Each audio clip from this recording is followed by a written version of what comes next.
Hi, this is Robert Wood with the Keep It Daygo podcast. I'm here with Ahmed Dents to talk about theater a little bit. A lot of people think about rap, they think about television, they think about movies, but something that people always tend to forget about in the urban entertainment industry, more involved in it, is theater. And there's a big movement going on in theater right now in San Diego County. And I'm going to just ask Ahmed to articulate on that a little bit. Ahmed, can you explain this movement real quick? Yeah, Ahmed Dents, working San Diego Repertory Theater Development Coordinator. And, in San Diego, a lot of people don't know in the theater community, there are a lot of blacks and African Americans in the theater community.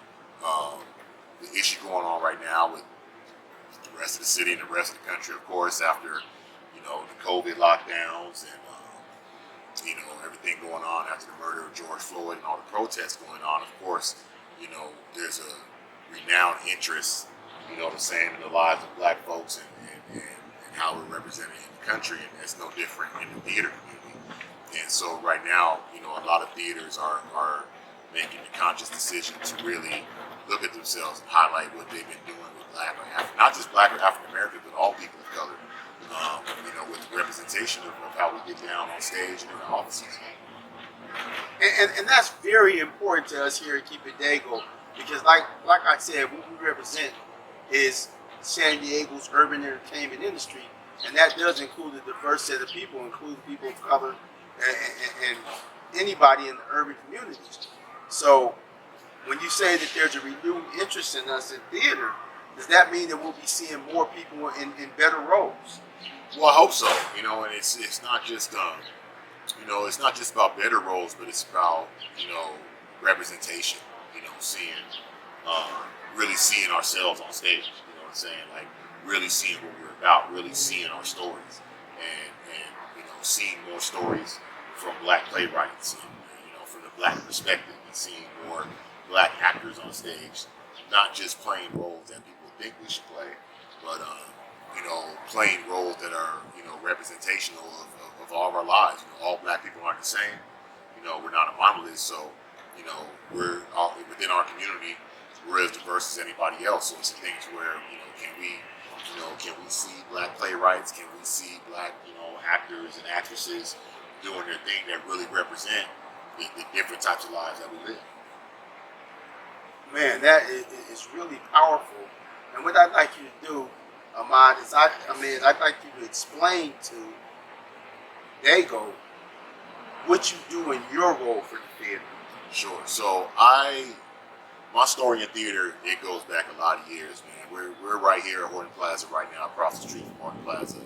That's undergoing a renovation, and I've had a relationship in working at San Diego Repertory Theater since 2007.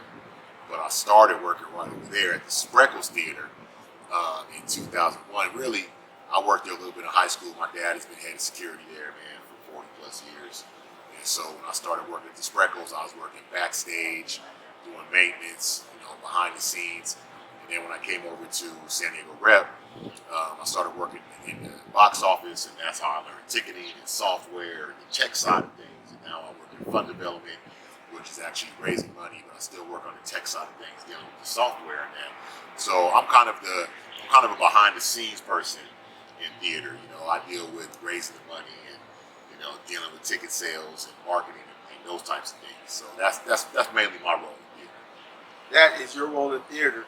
And because that role is actually a tremendous role, then I would imagine that you get to interact with a lot of different people who are involved in theater, the actors, the people who are casting, and you get to take the time and understand. You probably read some of the plays, how these plays are written, what the process is. And so could you run us through the process and how within that process people in our urban entertainment industry can get further involved and how they can get to know some of these people better? Sure. First let me start off from the youth perspective. This is not the route I came, but this is the route that a lot of people have come in theater. You're in junior high school, most high schools, junior high schools have a theater program, and that's where a lot of people get interested in it. So they go and they do theater in high school, and they continue out to college. Sometimes there's degrees you can get that. You can be a literary expert, where you're actually reading about plays and reading the literature. You can go to school to become a director, and I mean, like I said, I came in on the ground level, just on the entry level as far as selling tickets, but then went the software route and understanding it. But there's a lot of different ways you can get into theater. There's a lot of theaters here in San Diego. There's Aldridge. There's Common Ground Theater. Like I said, I work at San Diego Repertory Theater, the Whole Globe, there's La Jolla Playhouse. When you're dealing with theater, you're really dealing with performing arts, in the roundabout way. So you're talking about San Diego Symphony, La Jolla Music Society, and all of this bleeds into what we do with everybody we know, like here in the music industry and things. Like it all comes about. But just like in every other aspect when it comes to music business, there's still always a problem with representation. There's still always a problem with who's being allowed to be in the game, who's being allowed to take center stage, who's in the room, who's being allowed in the room to make decisions. Right. Like, well, what's the pipeline to get young people into there? So that's my main concern these days. And I would imagine that the biggest flashpoint that you mentioned will be the last point that you mentioned, and that is who's in the room making these decisions. And so what I would say that we probably need is a more diverse group of people in the room making the decision, and that would put a much more diverse group of people on the stage and allow more people in the urban community to come out and support. Yeah. Have you guys have found it to be problematic in a city like San Diego, where the urban community and the communities of color are so small, getting more people in there, like more Latinos in there, more blacks in there, more Samoans in there, more middle class whites even in there? I mean, has it been kind of like a snob appeal type thing? Has it been just wealthier people, or how does that work? It's a culture thing. You know what I mean? It's a culture thing. It depends on of course, when it comes to dough, when it comes to money.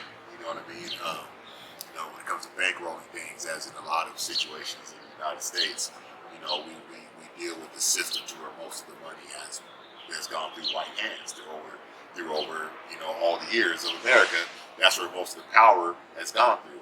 And then when you say white hands, you're specifically talking about wealthy white hands. Yeah, wealthy white hands. I mean, this is, we're talking about systematic racism. People think that's not a thing. Well, you have to take into account, the things that happened after Reconstruction. You have to take into account laws like redlining, where, there were codes set up to who banks would give loans to. There was codes set up to who banks would allow to give housing loans to. And that's what set up who lived in what neighborhood. And that's how that power structure comes up, because the institutional wealth is not handed down. And that's not only the thing of money, that's the thing of knowledge as well.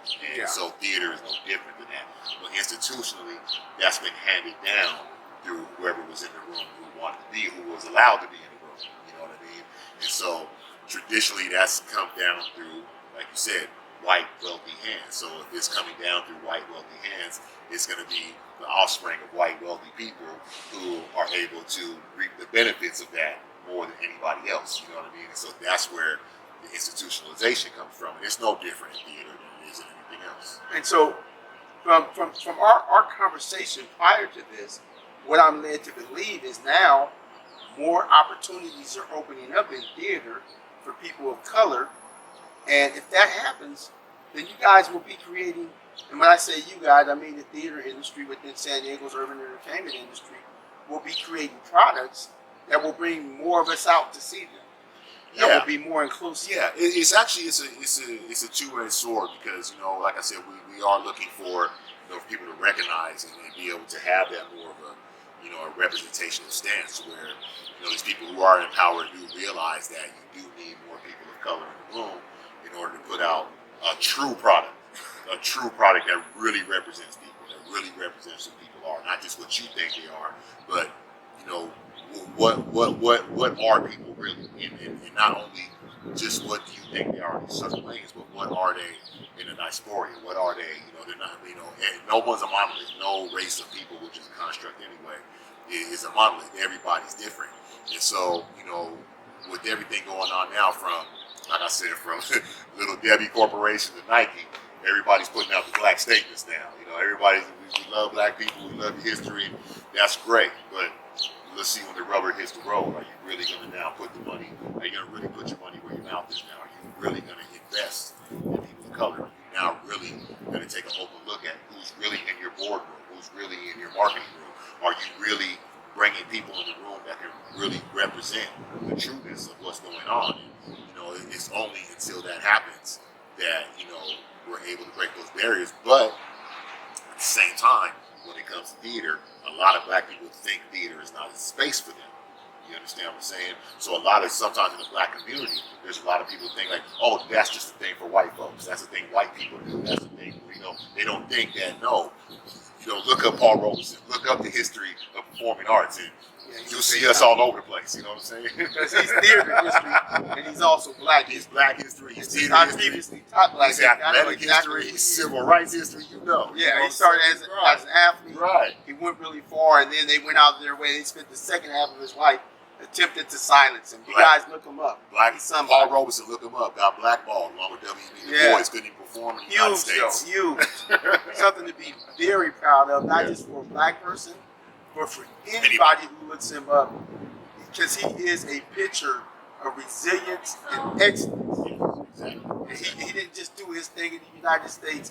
He did his thing and was beloved worldwide. Exactly. That was big. Exactly. And the reason a lot of you might not know about him is because there are a lot of things within black history that if you don't take it, you won't know.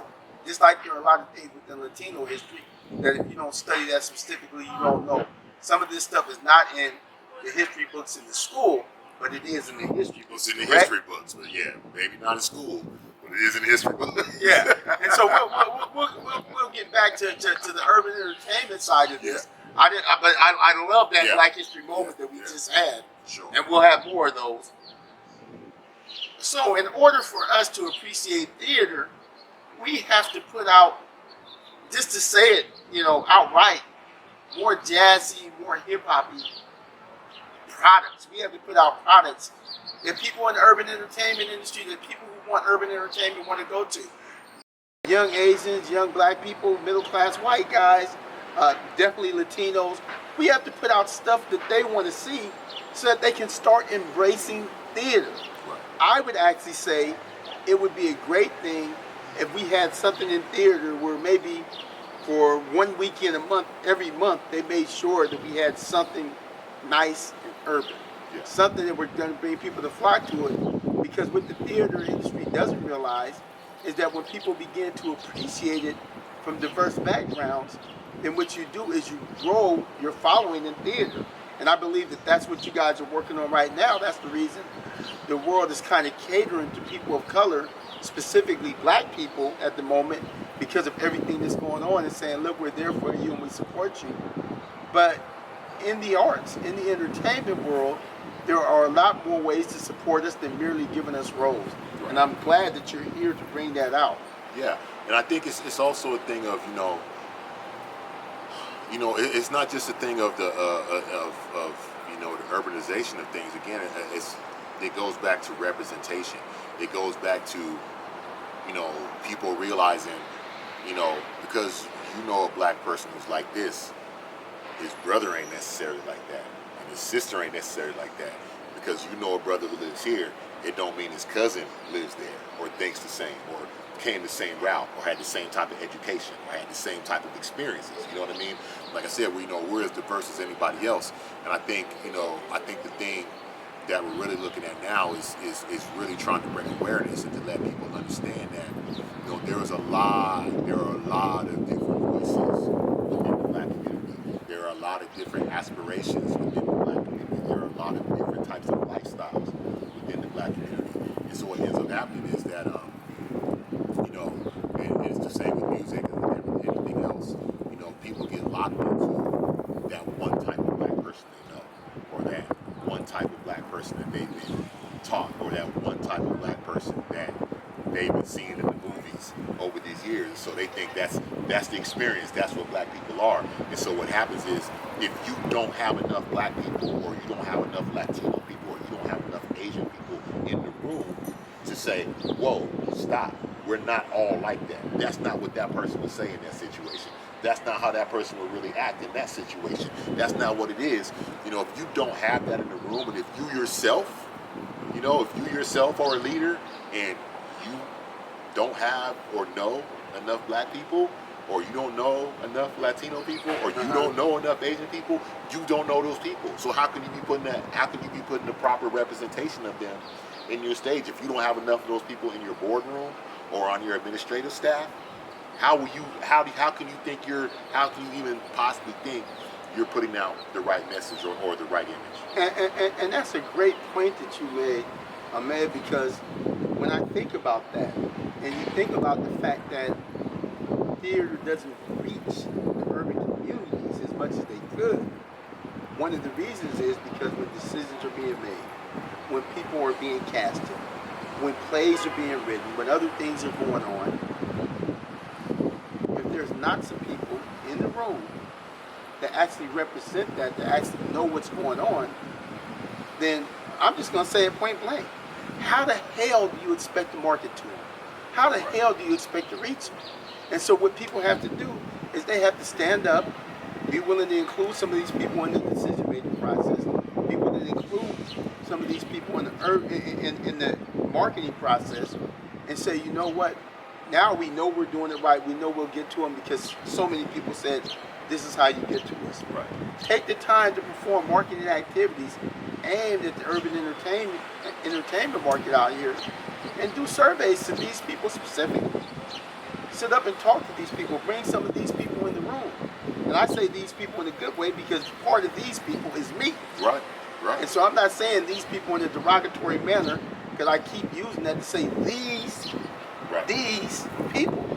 And bring us in. Another part of that too is like, we don't want people to think that, this is just being like this. Some people, have the argument, well, you're begging for someone to give you a chance, and that's not the case because we have a lot of independent black theater as well, but they're not as well known, and they're sometimes they're not included in the partnerships that a lot of the bigger things. Like shout out to Dahan Blevins, Urban Warriors, Kumba Fest. Been doing Kumba Fest here at the Lyceum Theater for 28 years. Shout out to Dahan, but Dahan he's not sitting around waiting for anyone to do anything. Dahan has been doing this from the beginning. Exactly. Teaching young cats how to come out and present themselves, behavior modification, teaching them how to market themselves, teaching them to have pride in themselves, teaching them how to become performers in their own right, and teaching them to have pride in themselves and present that.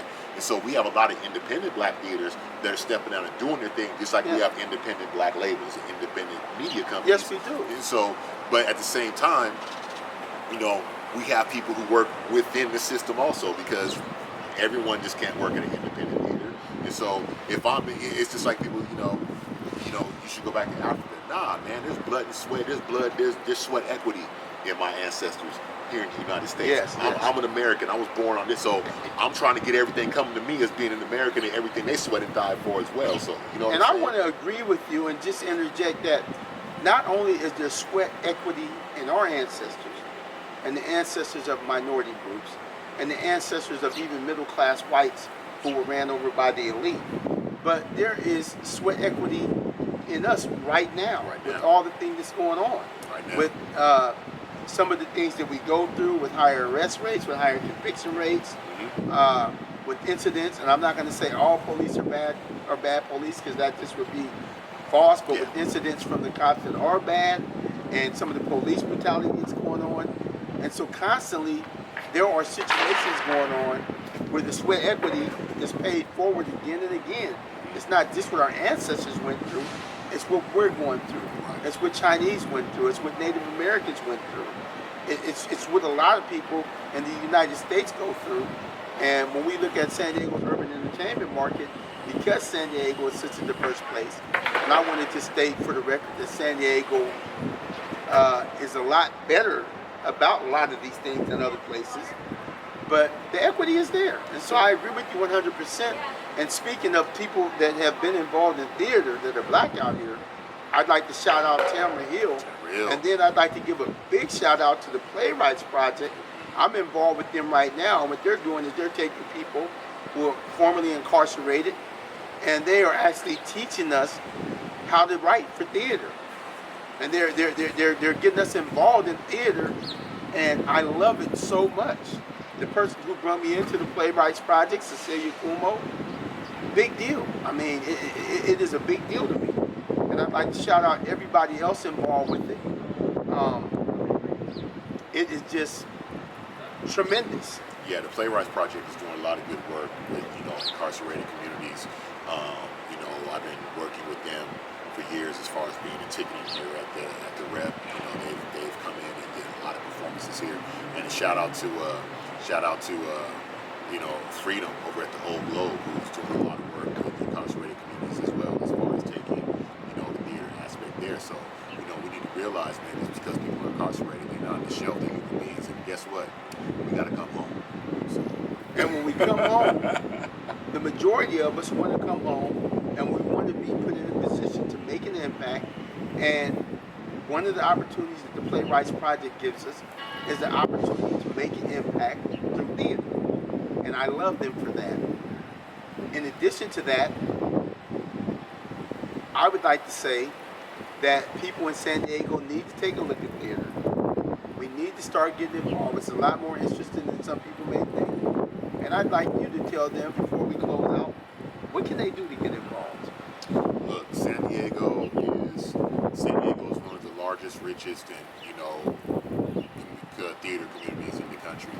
And just get on your phone, computer, just look up San Diego Theater. You're gonna pull up, the major theaters. You're gonna pull up, the Old Globe's gonna come up, the Rep is gonna come up, the Royal Playhouse, is gonna come up. But also you'll find Common Ground Theater, you'll find Trinity Theater, you'll find Backyard Renaissance. You'll find a lot of different theater companies. They're gonna come up, and it's just you need to look at theater. It's just another avenue of storytelling. It's just people telling stories on stage, and I always have an affinity for people in theater because from my radio background, I'm always impressed by people who can do something live with no safety net. You know what I'm saying? Once the lights go up in the theater, it's a house full of people, and you got to do your thing. But it's another way to tell stories, and it's another great way to learn of different cultures. So, and the thing about theater also, it's not just actors. Like I said, I work on the tech software side. There are carpenters, there are engineers, there are tech people. The theater industry is full of people just like in any other industry. So it's wide open for anybody of any mindset. So basically what you're telling them, it's not just what you see on stage. No. If you want to get involved, you have an opportunity to get involved. Like he said, Google Theater in San Diego and check it out. And before you go, I'd like to know, do you have any last words you'd like to give to him? Look, I want to thank my man Robert for bringing me on here. He came on my board of the Voice podcast.